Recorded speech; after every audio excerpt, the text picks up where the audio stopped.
Okay, so let's go ahead and get started with reviewing on Aristotle. I do have the video running just for those of us that may not be here today.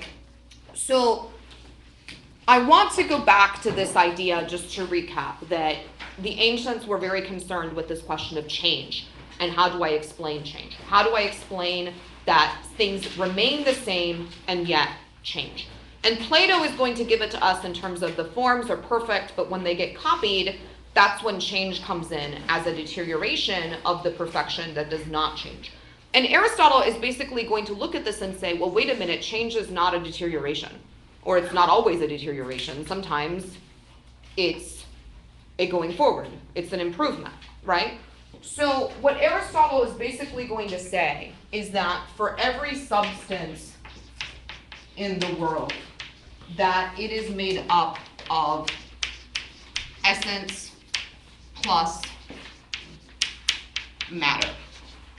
Now, what do we mean by substance here?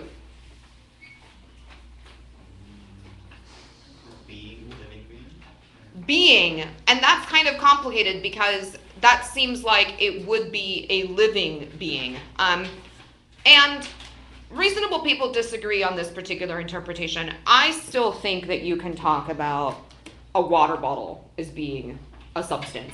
And this is clearly not a living being. But we can separate the water bottle in terms of its essence plus matter, right? We can talk about the idea of its essence being a functional excellence that fulfills the function of holding my water. Whereas its matter is going to be the stuff that it's made up of. Now, the important thing to remember here is that essence remains the same while matter changes.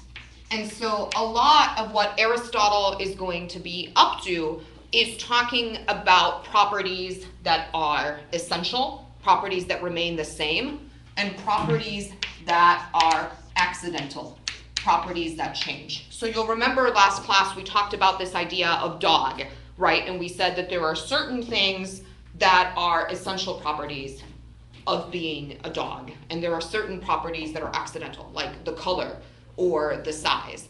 But having a certain type of digestive system, having a certain type of tooth structure.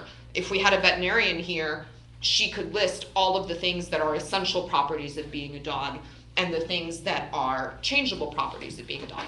And you'll recall that we also talked a little bit about this idea of deficiency for Aristotle.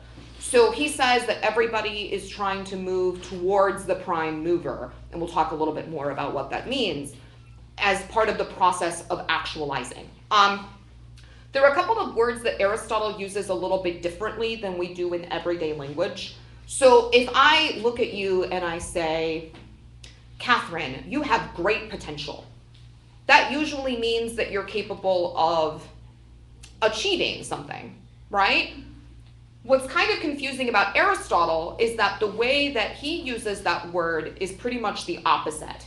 When you're talking about what we would say as potential, he means as actualization. And the idea is that essence tells you what you would look like, what you would be like when you actualize. And that remains the same. Whereas your matter is what has the potential to change, and that's the potentiality. It might be helpful to think of this in terms of physics. So when you're talking about an object that is going to fall, we talk about it in terms of its potential energy. And this bottle right now has a lot of potential energy, right, based on the height and its mass and gravity. And then when it falls to the ground, it has no potential energy and is all kinetic energy.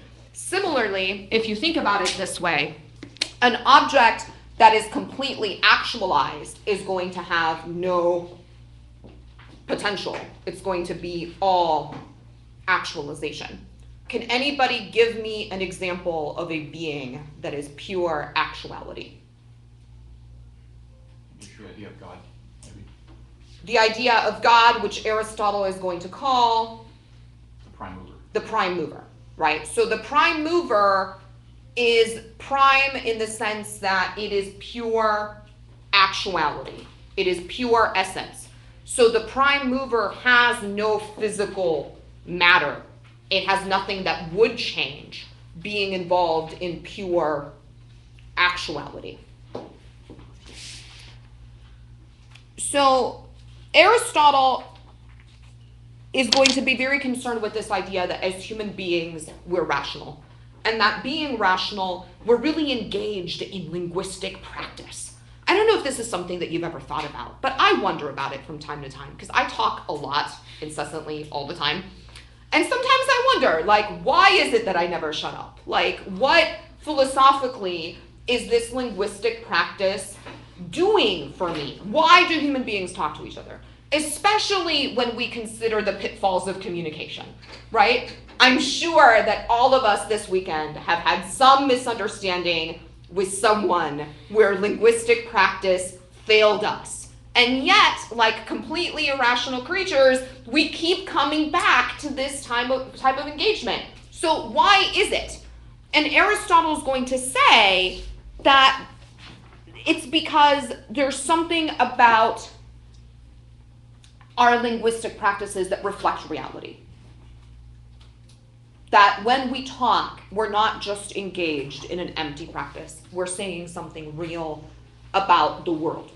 And so Aristotle is going to say, first of all, let's notice that the way that we talk is in sentences. And for the record, this is something that intellectuals are still trying to figure out, right? Like, I don't know if you've heard of Noam Chomsky. He's become more famous for his political work. But originally, he comes to prominence in the linguistics department of MIT for basically coming up with this idea that grammar is something that we have evolved to innately have.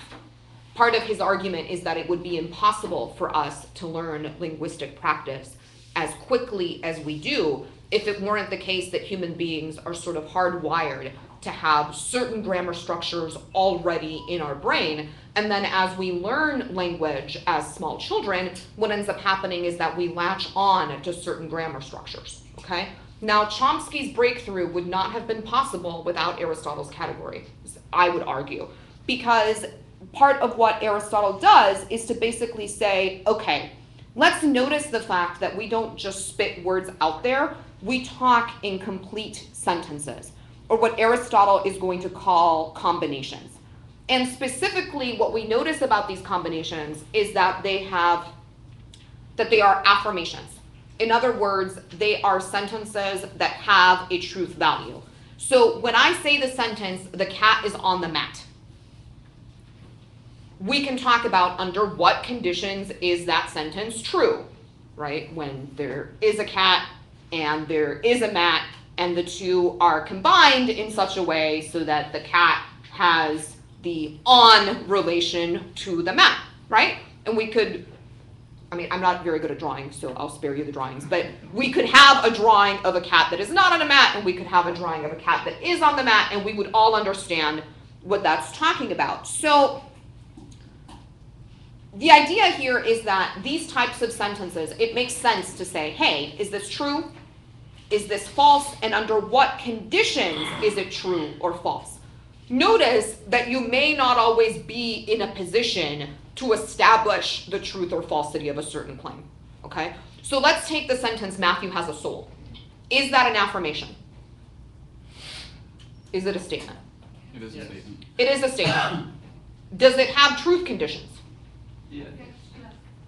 So we could talk about under what conditions Matthew does have a soul and under what conditions Matthew does not have a soul. Can I be certain of the truth value of that statement? No.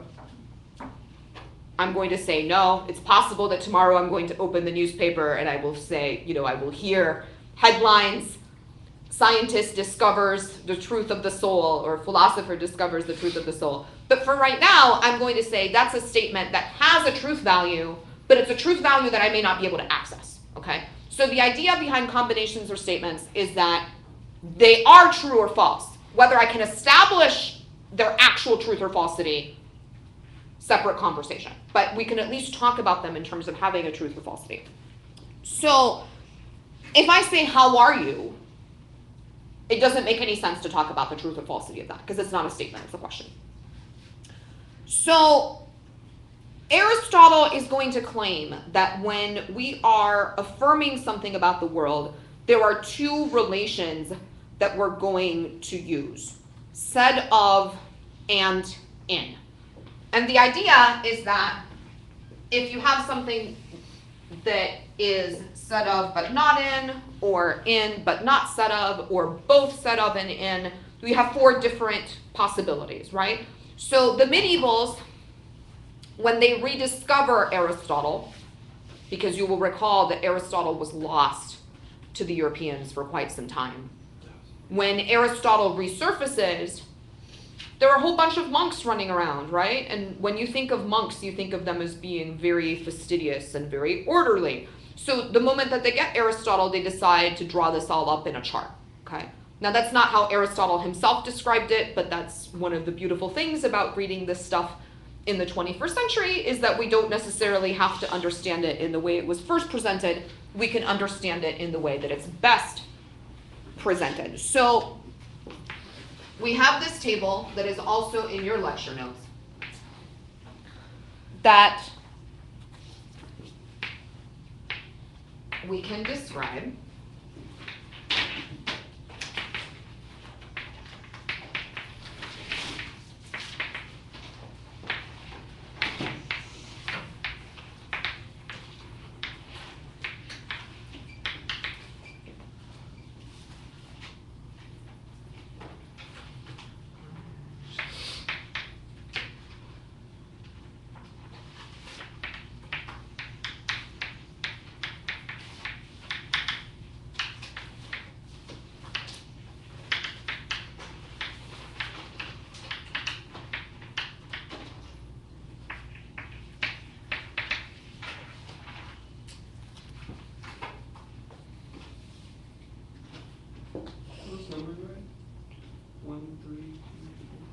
Yeah, 1, 2, 3, 4. It goes across. So let's start by talking about the said of relation. So if I say something like Matthew is a man or Shamu is a whale, what I'm talking about is the second term, what we would say is called the predicate term.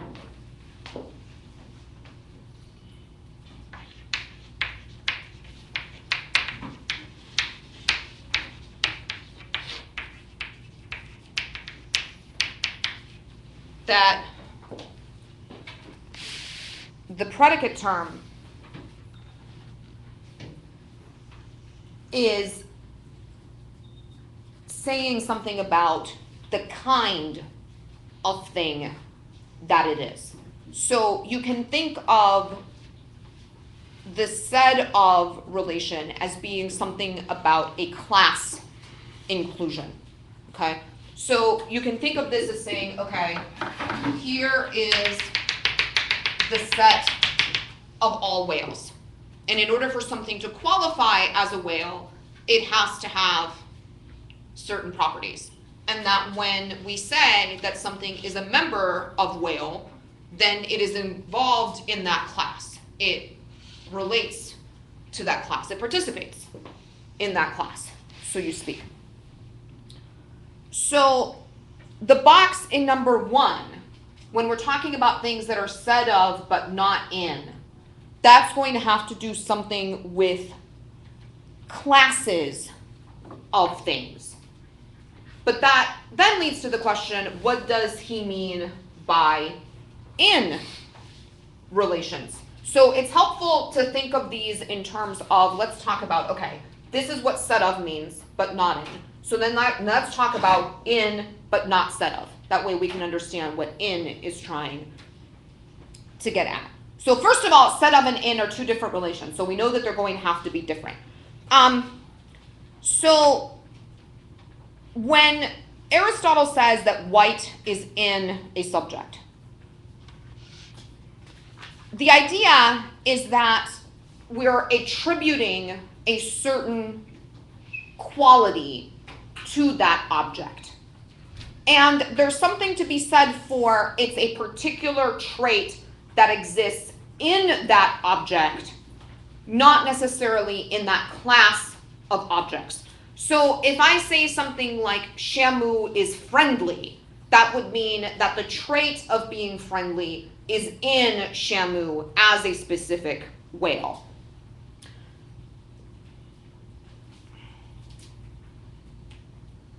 So box 1 is going to include kinds, whereas box 2 is going to include attributes.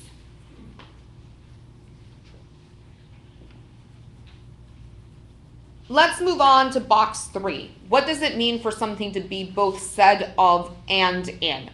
And near as we can tell, what he's talking about are classes of attributes. So if I say this tree is brown, there's an attribution because I'm saying that brown as a property exists in this tree. But brown is in turn also a kind of color. So there can be kinds of traits as well as individual traits. And that's how we can combine both of them to say both said of and in. And then this final box, when we say neither said of nor in, what we're talking about is basically saying, okay, in box 1 we find kinds, and everything in box 1 is ultimately said of something in box 4. So everything always reduces to neither said of nor in.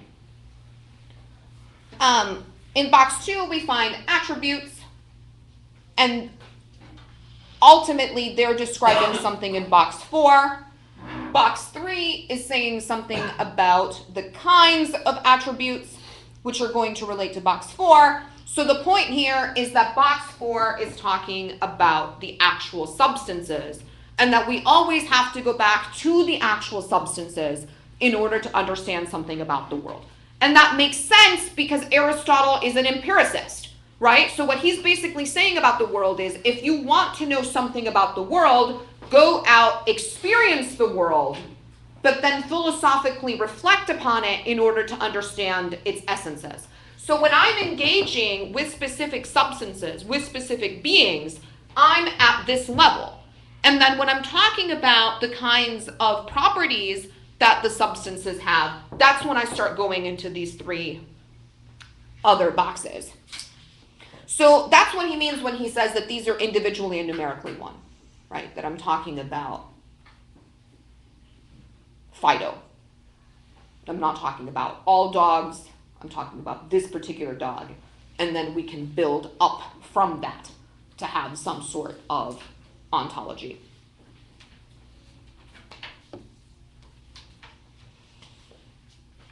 So how does the prime mover fit into all of this?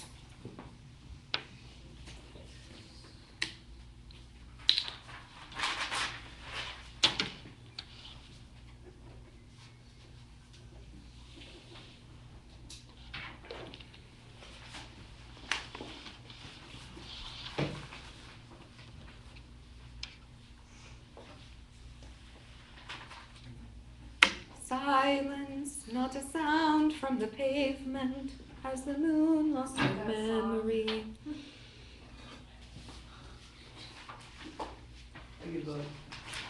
Okay, if we had to put the prime mover in one of these boxes, Neither said of or in. it would be a substance, right? But it's a substance with no matter. It's a substance that is pure actuality, okay? Now, the part that we need to understand about this argument in order for the medievals to make any sense is that from Aristotle's perspective, there were things in the cosmos that always existed and always would exist. So the question is, when I look out into the world and I notice things like the wind is moving, right? The branches of the tree are moving. Where does that motion come from? What keeps it all going? How is it sustained? So Aristotle is going to do what your math professors have been teaching you to do for quite some time, which is to work backwards. He's going to say, okay, well, I noticed that movement is occurring. That must mean that something caused that movement to come into being. So how did that occur? What moves everything? So Aristotle says, look, this can't be an endless cycle, right? It can't be that the world is on the back of a turtle, and what's under that turtle, another turtle, and what's under that turtle, another turtle, right? It can't be an infinite regress, because if it were completely endless, there would be no motion. If you notice that I have an infinite series of dominoes,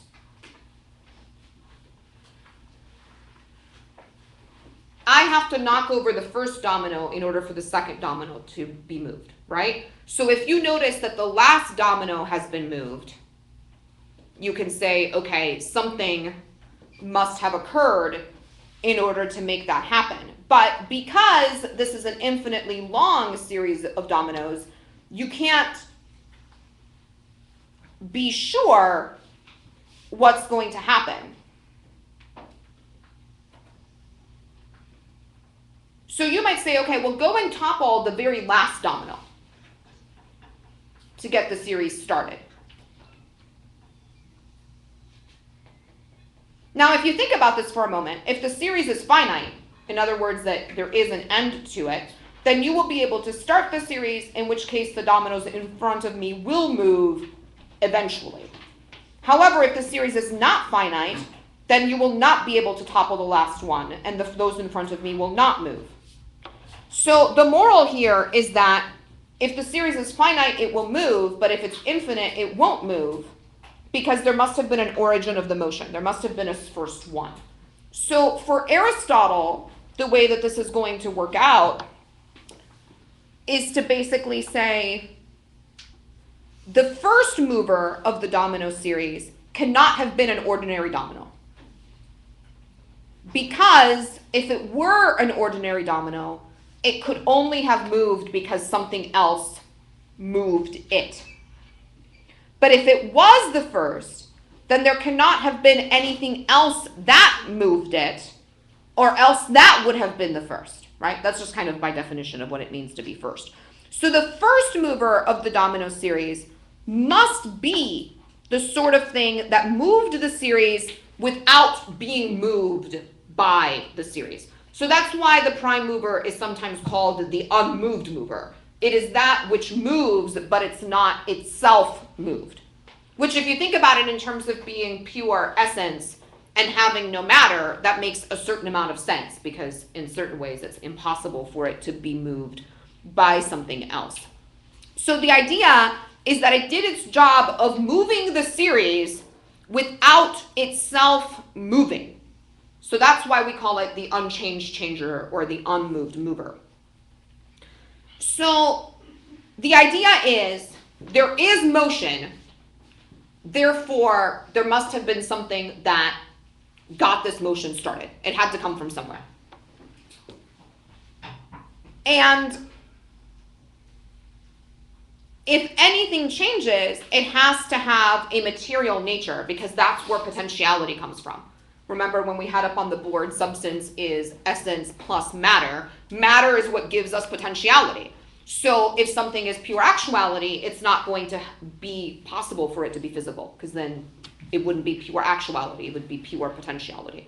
And going back to the physics experiment for a moment, for those of you that are familiar, when you're talking about the trajectory of an object, you can stop it at any time and say how much potential energy does it have and how much kinetic energy does it have.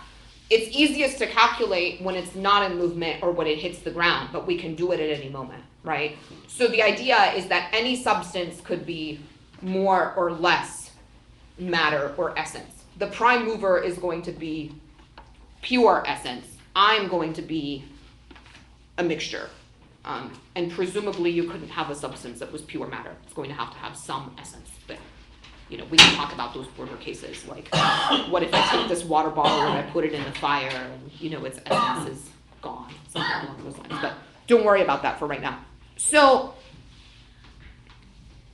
the unmoved mover is going to be changeless, which means that it's not going to have any sort of physical matter.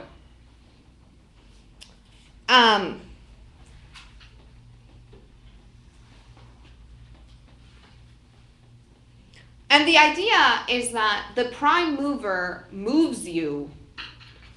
I think the best way to think about it is the prime mover doesn't move you by pushing you, it moves you by pulling you. So when we think about the prime mover before we came into this class, what you're probably thinking of is something like, how did the Big Bang get started, right? Like we think of God in terms of being the first cause. But the way that Aristotle is trying to describe it, the prime mover is the final cause, right? Because this is a teleological system. So the idea is that the prime mover, in its pure actuality, is attracting me towards it, like a magnet, if you will. And that's what moves me. So I'm being pulled towards it. I'm not being pushed by it, if that's spatial. So the prime mover is the end and not the beginning. Exactly.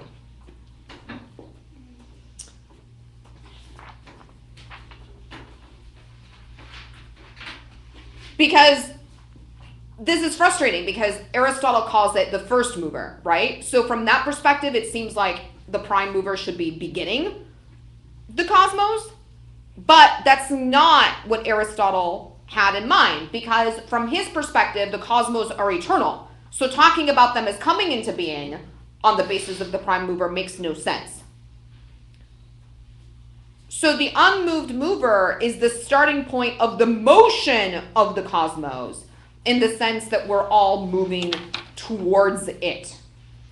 So it's first in a logical sense, not in a chronological sense. In the sense that movement must be occurring. This is the thing that moved. Now we're all moving towards it. I'm seeing a little bit of glassing over in terms of the eyes. So if you have a question, please jump in. Even if it's just to say, I think this is what you're saying, can you verify that this is what you're saying? Sometimes that can be helpful.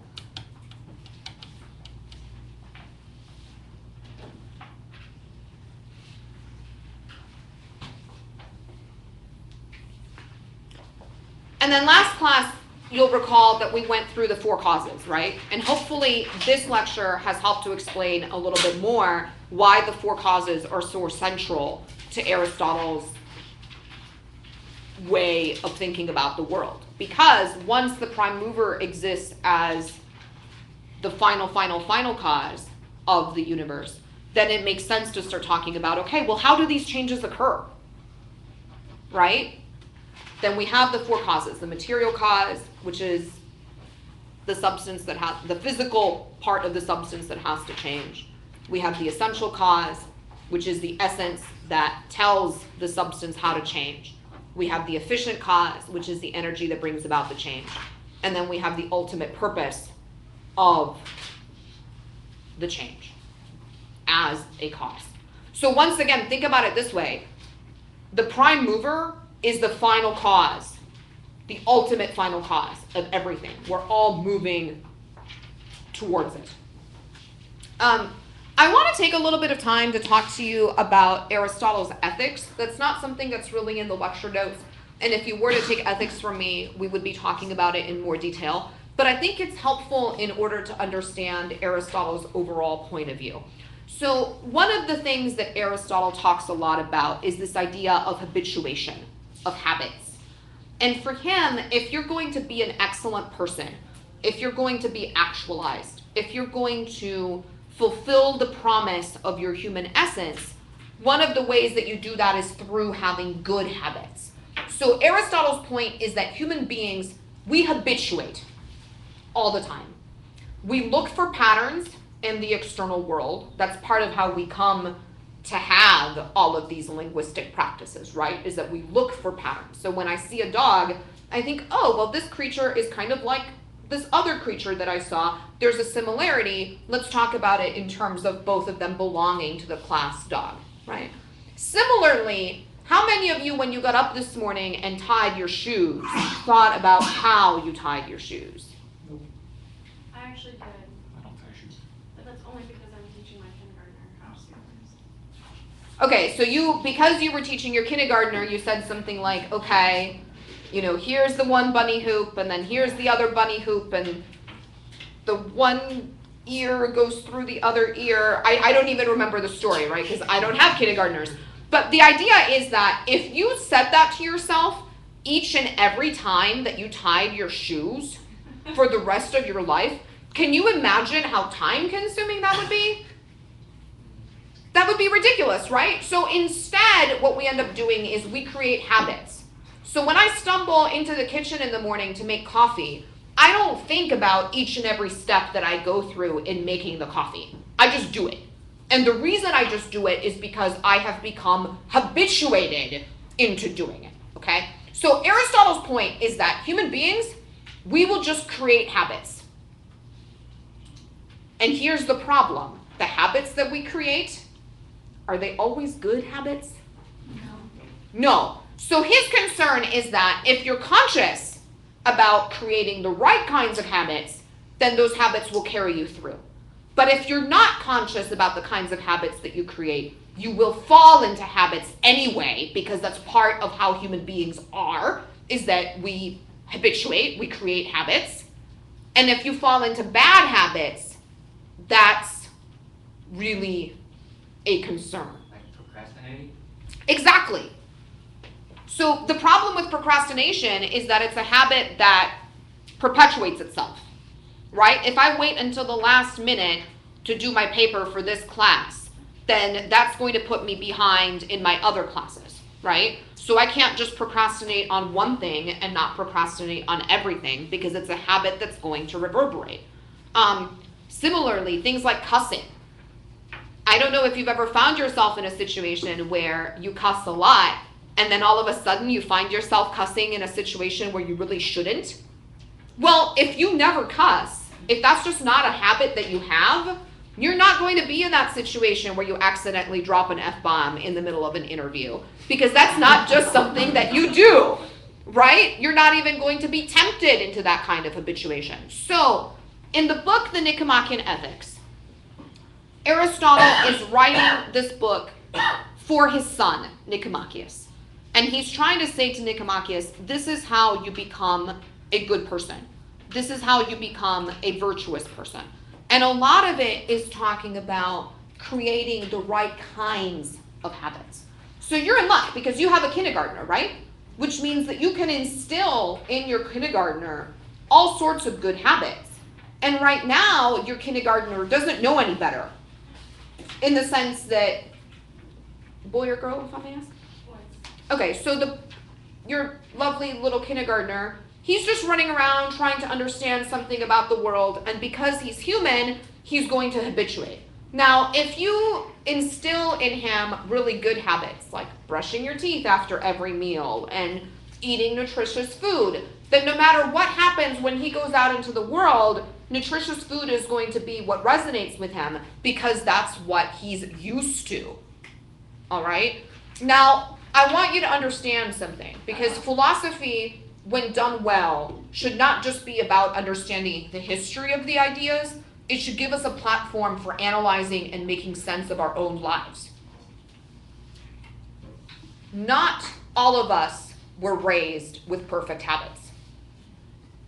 And that's nothing against our parents, but they may not have had really good habits to give us. Nevertheless, we have an inheritance of habits that follows us. And changing your habits can be really, really, really tough. So, over the Christmas holiday, I went and did a meditation experience. And in that meditation experience, it came to me that I needed to be concerned with stepping out of bed on the right foot every morning, right? in terms of figuratively speaking, I'm going to get out of bed on the right foot. Now, I'm left-handed. I am not a morning person at all, right? You'll notice from my teaching schedule, it's always noon and after. So usually, I don't even have a blessed clue what foot I got out of bed in the morning. But when I did this meditation technique, I realized, wait a minute, there is something to be said for beginning my day with intention, beginning my day with purpose, and making sure that no matter what happens, I got out of bed on the right foot, right? So I said, all right, I will take this challenge. I will make a point of habituating myself to getting out of bed on the right foot. How hard can this be? Try it. It turned out to be quite difficult. There were days that I would get up and maybe like at 2 o'clock in the afternoon, I would have this moment of doubt of, wait a minute, what foot did I use to get out of bed this morning? I have no idea. Okay, well, better luck tomorrow, right? And now that I've habituated into this, we're almost in October, so it's been, let's say 9-10 months. This morning, I got out of bed and I had my left leg tucked in behind me, like this, right? And I'm basically doing like a hip opener yoga pose as I'm stepping out of bed. But I'm consciously aware of the fact that I'm stepping out of bed on the right foot. And it's not easy to change your habits. And these could be linguistic habits. Like if you're used to saying, oh, if I was going to the store, I would pick up milk for you. Instead of saying, if I were going to the store, I would pick up milk for you. And somebody points out to you that you're conjugating this verb incorrectly. Are you going to be able to just change that habit the very next time that you say that and perfectly each and every time afterwards without thinking about it, without having to make any effort towards this? If they had a gun in your head or something, you would be way more conscious of it. Maybe not. I mean, maybe you would be so scared with the gun at your head that you would just be completely unaware of the habits that you're making. So, one of the things that I really want you to think about as you go out into the world, just reflect upon by yourself, in the privacy of you and yourself, what habits do I have? That's a really general question. And which of these habits serve me? And which of these habits don't? And what can I do to change the habits that don't serve me? And am I willing to invest the time and effort and energy to change those habits? Now, the good news for you is you've got these blank slates running around, or potentially blank slates. But anyway, from Aristotle's perspective, you have these tiny little creatures that are wanting to habituate, but have not yet completely habituated. Never mind that in a lot of ways, even though they're small, I'm sure that there are all sorts of things that your children are already habituated to. So just to give you an example from my own childhood, when I was little, when mom would come home from work, right, and I would be staying with my grandmother, I would hear the keys at the door. And as soon as I heard the keys, I was already running towards the door, right? And then one day, my grandmother looks at my mom and says, you need to take Azura to the doctor. And my mom says, why? What's going on? And she said, the last 2 days, she hasn't run to the door. That means she's not hearing your keys. There's something going on. So my mom takes me to the doctor, and sure enough, it turns out that my adenoids had become large, and they were starting to push into my eardrum. And I had to have surgery shortly after in order to have them removed. Your grandmother's a smart lady. Well, I came to it naturally, of course, but we're talking, I was 3, maybe 4 years old, but I was already habituated to the idea, Pavlovian as it is, of stimulus, of bell, or of keys jingling, means mom is going to come in through the door, and I want to meet her. And if that habit is broken, well, then it must mean that something changed. So from the perspective of parents, obviously we're always really concerned with how do I instill the right kinds of habits into my children. And if you don't have them, that makes it even harder, right? Because to a certain extent, you might have to fake some of these habits. So one more story about my mom. When I was little, she took me skating. And she somehow managed to convince me that she knew how to skate and that she wasn't scared to skate.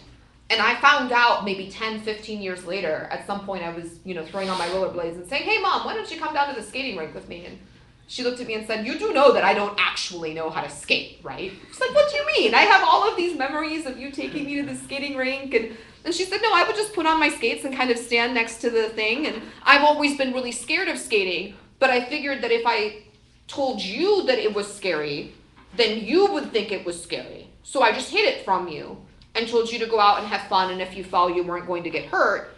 And then I just kind of hid and didn't really, try to cringe that much when you fell and face planted, and eventually you learned how to skate."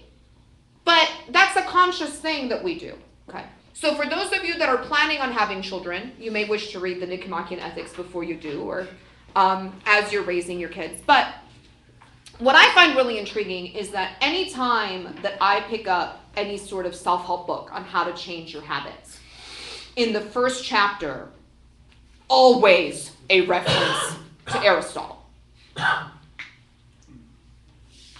If it's any good. So in The Power of Habit, which is the book that I'm reading right now, they're talking about neurological changes that occur in order for you to be able to change your habits, right? So taking 21st century scientific techniques to talk about, on a physiological level, how this occurs. But Aristotle's virtue ethics basically says, look, I can't tell you how you should behave in a certain situation because it's going to depend on the situation. But what I can tell you is what kinds of habits are good habits for a person to have. And if you have those good habits will carry you through regardless of the situation. So if you're a really polite person and you're always really polite, when a police officer pulls you over, you're not going to start mouthing off to that cop because that's not in your habituation. Sometimes you want to do that. And I think that goes back to whether you're conscious or like you're conscious of your surroundings. So like when you get pulled over and like you're in the heat of the moment and like you don't have this bad attitude, you're always polite. You're gonna act polite because that's unconscious. Like you're subconscious. That's who you are. So is that another way of saying it? Let me tell you a story that was told to me in this very same room by a student taking this class in a different section. Okay, we were talking about guns being held to people's heads earlier. This actually happened to her. She was involved in a bank robbery, not as a robber, but as a person who was held hostage, right? And this young woman, how do I say this diplomatically? She was very direct in terms of her ways of speaking. She was always questioning things. And if I'm going to be perfectly honest about it, she was not that good with authority. Okay, I'm not the most authoritative person. She even managed to bump heads with me, all right? So she's telling this story about how she's involved in this bank robbery, and at one point, they have a gun to her head, and she's still continuing to mouth off to these people. And afterwards, when there was the hostage negotiation and they got her out, there were a whole bunch of people who just said, like, "Are you crazy? They could have shot you at any time." And she just said, "Look, this is who I am. Like, I'm not going to back down. I'm not going to just respect somebody because they have a gun to my head. That's just not who I am." Famous last words. Well, she survived it, Yeah. right? So the point that I'm trying to make is that she had a certain habit, and at the end of the day, that habit carried her through even this really traumatic situation in a way that I'm sure she felt that her integrity was not compromised. Right? Because there was a certain note of pride when she was saying this, basically saying, look, you know what? I'm going to respect you if you're worthy of respect, and I'm not going to respect you just because you're intimidating me. And I know of myself that this is the case, even if somebody's holding a gun to my head. Now, am I saying that that's the kind of habit that you should necessarily instill in yourself? That's up to you, right? Like what you consider to be good habits and what you consider to be bad habits is ultimately your own concern. But I think that there are several things about this that have immediate practical application. The first is realizing I will habituate no matter what. So whether you're consciously creating a habit or not, the habit will form itself. So for example, when we talk about things like the cycle of violence, as you know, people who are abused as children will often go on to become abusers themselves. How do we make sense of that? How do we make sense of somebody who has suffered and remembers the suffering that they had at the hands of another, then going on to do those exact same things to someone else? Consciously, it seems like, did you not understand the lesson? What's going on? But if we think of it in terms of habituation, it makes sense. Because no matter what happens, you become accustomed to it. And then at some point you repeat it, whether you intend to repeat it or not. So it's that's like violence is the only thing they know in like teaching. Like when they're growing up, they were surrounded by violence, and that's the only thing they know how to teach their kids in a way like that. Let me tell you a story from the Three Treatise School of Buddhism. Okay, the Chinese school of Buddhism. And this young man goes to the monastery and says, I want to become a monk, I want to become enlightened. And the master says, are you willing to sacrifice anything in order to become enlightened? And the young man says yes. So they cut off his index finger. They ask, are you willing to have your index finger cut off? And he says yes. So they cut off the index finger. And then he goes and becomes a monk and does his training, right? 15 years later, another visitor comes to the monastery. And by now, this monk has sort of risen up the ranks. And he is told by the master, go and have the guests follow you and show them to their quarters. And the monk goes to gesture to the guests to follow him, using the same gesture as his master. Except he doesn't have his index finger. Right? So habitually, he goes to do the same thing that the master did, finds that he cannot because he doesn't have an index finger, and in that moment becomes enlightened. That's the story that the school teaches. Now, how do we make sense of that in an Aristotelian context? We make sense of it by understanding that part of how we become habituated is merely that we repeat what has been done around us. That's why I think it's so important to understand how much children are watching you and they're catching on to everything that you're doing. And they may not understand what you're doing, but they are definitely copying what you're doing. And I know that we've all been there, right? We're in the middle of an argument or something. I think this happens more when you're being emotional, but you catch yourself acting just like your parents. Does this only happen to me? No, I flew out the car and stuff. We're just not going to admit it. Okay, you don't want to admit it right now. You can admit it within the privacy of yourself and yourself, that's fine.